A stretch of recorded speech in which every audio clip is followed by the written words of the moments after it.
Daily এক্সামের সময় আমরা একটা চ্যাপ্টার কিভাবে পড়লে আলটিমেটলি এই চ্যাপ্টারটা আমরা 1 থেকে 1.5 ঘন্টার মধ্যে শেষ করতে পারবো।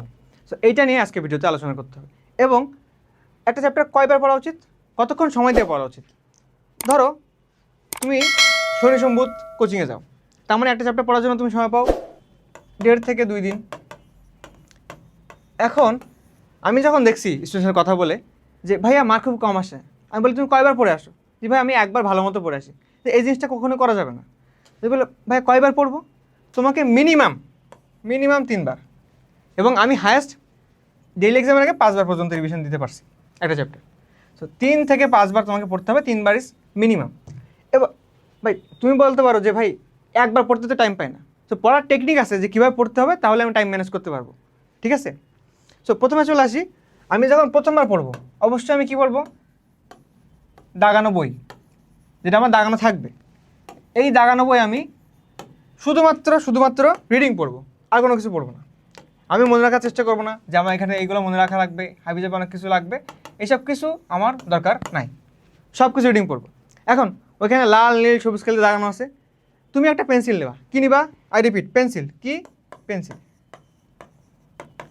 পেন্সিল নিয়ে তোমার যেটা মনে হয় যেটা ইম্পর্টেন্ট, এটা মেডিকেলে আসতে পারে, সেগুলো দাগা ফেলবা।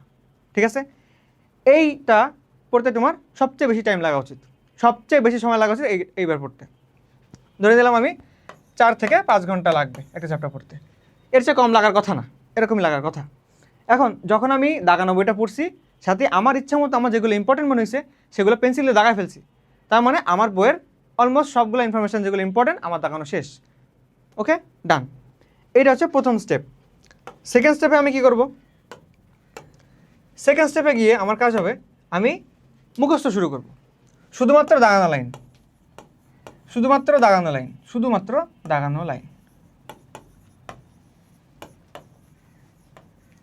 প্লাস এই দাগানো লাইন আমি কী করবো, মুখস্থ করার চেষ্টা করব। এখন এই মুখস্থটা কীভাবে করতে হবে? তুমি ভাই পড়ে গেলে মুখস্থ হবে না। তোমাকে এক্সাম্পল দিয়ে বোঝাই। সাপোজ কর্টিকেশনের ছক তুমি পড়ছো, রিডিং পড়ে আসলে হবে না। এই যে পড়লাম এই পেজটা, পড়ার পর ভাবতে হবে আচ্ছা 1 নম্বরের নাম কী ছিল, 2 নম্বরের নাম কী ছিল, 3, 4, 5 কী নাম ছিল, এই নাম ছিল, ওকে ডান। আর কাজ কী কী ছিল, এই কাজ ছিল। এইভাবে মুখস্থ করতে হবে।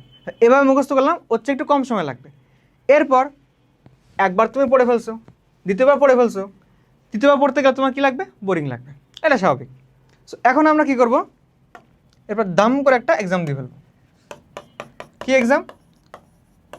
প্র্যাকটিস বুক থেকে এক্সাম দেবো। প্র্যাকটিস বুক থেকে এক্সাম দেবো। এই কাজটাই ম্যাক্সিমাম পোলাপান করে না, এই জন্য পরীক্ষায় ডেইলি এক্সামে মার্ক খারাপ আসে। তো প্র্যাকটিস বুক থেকে তোমাকে এক্সাম দিতে হবে। এখন প্র্যাকটিস বুক থেকে যখন এক্সাম দিব, তখন আমার নিশ্চয়ই কিছু না কিছু ভুল হবে। শুধু ভুলগুলো দেখলে হবে না, এখন ভুল দেখার সিস্টেম আছে। তোমাকে যদি আমি এক্সাম্পল দিয়ে বোঝাই, ধরো 1 নম্বর প্রশ্ন, 1 নম্বর প্রশ্নের answer A, B, C, D। আবার 2 এর ক্ষেত্রেও same, A, B, C, D। এখন দুইটা সিনারিও কল্পনা করি। প্র্যাকটিস আমি অল্প করবো, ওই যে 4000 5000 প্রশ্ন প্র্যাকটিস করা লাগে না, 100 প্রশ্ন অনেক বেশি। ঠিক আছে, ভালো মতো প্র্যাকটিস করতে পারো। মনে করো 1 নম্বর প্রশ্ন আমি আসছি, নিচে কোনটা সঠিক বা নিচে কোনটা সত্য, আমি জানি এটা সত্য, বাকিগুলো কেন মিথ্যা এটাকে আমি জানি, বাকি 3টা। ওকে, আবার যদি আমি একটা স্পেসিফিক এক্সাম্পল দিই, যে 3 নম্বর কর্টিকেশনের নাম কি, অকুলোমোটর, তাহলে কিন্তু 4 5 সবগুলো জানি। এখানে ধরো ছিল অকুলোমোটর, অকুলোমোটর কত নম্বর, 3 নম্বর, এখানে ছিল 4 5, এখানে 6, তাহলে 4 নম্বর নাম কি মনে আছে, টকলেট, ওকে ডান। 5 নম্বর নাম কি মনে আছে, জি মনে নাই, আচ্ছা মনে নাই, তার মানে এখানে একটা কোয়েশ্চেন মার্ক দিয়ে রাখবো। 6 নম্বর নাম মনে আছে, জি আছে। এখন এ গেল, নেক্সট পয়েন্টটা আমি পারলামই না, সেটা একটা ক্রস দিয়ে রাখলাম। ওকে ডান। এরপরের পড়াটা হবে আমার যেখান থেকে ভুল গেছে। ধরো কর্টিক স্নায়ুর একটা লাইন ভুল গেছে, কোন নাম্বারটা, আমি 4 নম্বরের নামটা আমার মনে নাই, তাহলে আমি কি করব, আমি শুধুমাত্র 4 নম্বর নামটা দেখবো না, শুধু 4 নম্বর নাম টকলেট দেখে চলে আসলাম, এটা করলে হবে না। তোমাকে ওই পুরো ছকটাই রিভিশন দিতে হবে, পুরো ছক, মানে আমার যেখান থেকে ভুল গেছে সেই টপিকটাই আমাকে রিভিশন দেওয়া লাগবে। ক্লিয়ার? এই হচ্ছে আমার 3 নম্বর রিভিশন। আর 3 নম্বর রিভিশনে আমি কী করতেছি, আমি পুরো ছকগুলো রিভিশন দিচ্ছি যেখান থেকে আমার ভুল হয়েছে। সো এভাবে 3 বার রিভিশন দিলাম, এখানে কি শেষ? না, এখানে শেষ না।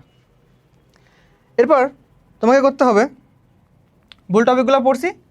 এবার তোমার ফাইনাল টার্গেট কি? যদি টাইম ম্যানেজ করতে পারো তাহলে ফাইনাল টার্গেট হচ্ছে ভাই আমি রিভিশন দিব কোন স্টাইলে, আমার সময় 1.5 ঘন্টা, টাইম বাউন্ড, আমার সময় 1.5 ঘন্টা, এর মধ্যে আমার এই চ্যাপ্টারটা শেষ করা লাগবে। বা ধরে নিলাম বড় চ্যাপ্টার ক্ষেত্রে 2 ঘন্টা সময় দিলাম আমি তোমাকে, এর মধ্যে চ্যাপ্টারটা শেষ করতে হবে, কত দ্রুত শেষ করতে পারি। এখন এই যে আমি তোমাকে মার্ক করতে বলছি ভুল, এইগুলো তুমি কীভাবে মার্ক করবা?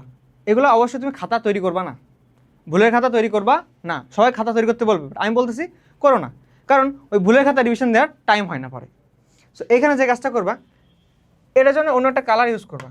এই যে ভুল প্লাস আমার মনে নাই, এর জন্য একটা অন্য একটা কালি থাকবে, যে কালিটা শুধুমাত্র তুমি ওইগুলো মার্ক করবা, যে এখান থেকে ভুল গেছিলো, এখান থেকে ভুল গেছিলো, এখান থেকে ভুল গেছিলো। এরপর আবার যখন তুমি পড়তেছি, এই যে আমি ভুল টপিকগুলো পড়ে ফেললাম, আর যখন আমি একদম ফাইনাল রিভিশন দিচ্ছি চতুর্থবারের মতো, তখন আমি কি করব, 1.5 থেকে 2 ঘন্টার মধ্যে পড়বো, এবং যেখান থেকে আমার ভুল হয়েছে সেগুলোকে আমি মেইনলি ফোকাস করবো। ডান। এরপরে আমি কি করব, এরপরে আমার কোচিংয়ে ডেইলি এক্সাম আছে, সেটা অনলাইন হোক অফলাইন হোক, আমার ডেইলি এক্সাম আছে। সো আমি ডেইলি এক্সাম দিলাম। ডেইলি এক্সামে আমার নিশ্চয়ই কিছু না কিছু ভুল হবে, স্বাভাবিক, অনেক কম হবে, বাট 2-3টা ভুল যাইতে পারে। এই যে 2-3টা ভুল গেল, সেই 2-3টা ভুল আমি সেম স্টাইলে আবার সলভ করব। ওকে, তো এভাবে কিন্তু তোমার 5 বার ইজিলি রিভিশন দেওয়া যায় চাইলেই। বাট ওই যে ভাই একবার কোনো রকম ভালোভাবে পড়ে আসছি, ধীরে ধীরে পড়া যাবে না, একটু ফাস্ট পড়তে হবে, যেভাবে বললাম এভাবে পড়লে আলটিমেটলি ক্লিয়ার হবে। এখন একটা নোট, যখন দেখতেছো যে বায়োলজি বা একটা চ্যাপ্টার পড়তে ভালো লাগছে না, তখন কী করবা? ফোন চালাবা না, তখন তুমি ওখানে জিকে ইংলিশ পড়ে ফেলবা ঠাস করে, বুঝছো? ওই যে 2-3 বার পড়তেছে একটা না, এগুলো পড়তে আর কারো ভালো লাগে না, তোমার মাঝখানে জিকে ইংলিশ পড়ে ফেলবা। এবং আমাকে যদি বলো ভাই আপনি এতগুলো কখন করতেন, আমি প্রথমে পড়তাম, ধর কোচিং দুপুরে থাকতো, দুপুরে শেষ, আমি এসে এই রিডিং পড়তাম, প্লাস আমার এক্সামটা আমি দিয়ে ফেলতাম, পরের দিন সকালে উঠে জিকে ইংলিশ পড়তাম, তারপর আমি আবার রিভিশন দিতাম, তারপর কোচিংয়ে গিয়ে এক্সাম দিতাম, এক্সাম দিয়ে আবার চলে আসতাম, এই স্টাইল ফলো করতাম। ওকে, এভাবে পড়লে তোমার কী সুবিধা হবে, তোমার কিন্তু 1 থেকে 1.5 ঘন্টার মধ্যে তুমি রিভিশন দিতে পারতেছো। এর ফলশ্রুতিতে তুমি কি হবে, যখন তোমার উইকলি হবে,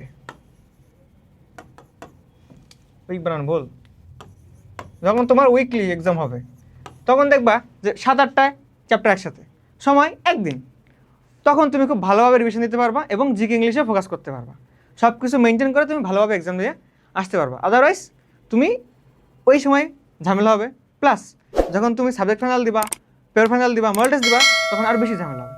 এভাবে তুমি যদি পড়তে পারো তাহলে তোমার সময় ইনিশিয়ালি একটু বেশি লাগবে, বাট আলটিমেটলি তুমি অনেক লাভবান হবা। ঠিক আছে? So best of luck. যে কোনো ধরনের প্রশ্ন আমাকে কমেন্টে জানাতে পারো, আমি চেষ্টা করবো অ্যান্সার দেওয়ার। ধন্যবাদ সকলকে।